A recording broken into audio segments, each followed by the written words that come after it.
Hi అండి. ఇప్పుడైతే ruffle hands అయితే ఫుల్ ట్రెండ్‌లో ఉంది గదా! ఇదైతే ఆర్గాన్జా క్లాత్‌తోని రఫుల్ హ్యాండ్స్ అయితే చూపిస్తాను. మనకు మెయిన్‌గానైతే 13 ఇంచుల క్లాత్ అయితే కావాలి. ఇది 2 మడతలుగా ఏసుకోవాలి.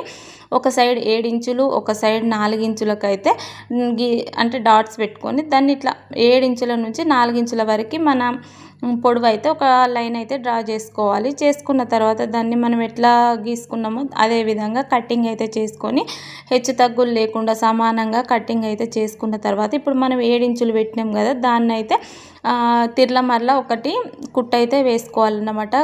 అంటే లోపలికి మలిచి అట్లా కుట్టయితే వేసుకున్న తర్వాత మళ్ళీ మనము అట్లా కుట్టేసుకున్న దానిపైన రైట్ సైడ్కు ఇట్లా లేస్ అయితే అటాచ్ చేసుకోవాలి. లేస్ అటాచ్ చేసుకున్న తర్వాత చూసి ఇలా అక్కడ క్లాత్కి అటు సైడు ఇట్లా ఫ్రిల్స్ లాగానైతే పెట్టుకుంటూ రావాలి. మనం బుగ్గలకు పెడతాం కదా అట్లనే, కాకపోతే ఒకదాని కిందికి ఒకదాన్ని అనుకుంటా మాత్రం ఇట్లా పెట్టాలి. పెట్టిన తర్వాత అదేవిధంగా ఇంకొక సైడ్కి కూడా అట్లనే పెట్టాలి. పెట్టిన దాని తర్వాత దీనికి మధ్యలో ఒక టక్స్ పెట్టుకొని సమానంగా ఉందా లేదా అని చూసుకొని మన హ్యాండ్స్ మెయిన్ హ్యాండ్కి అయితే జాయింట్ చేయడమే, అంతే.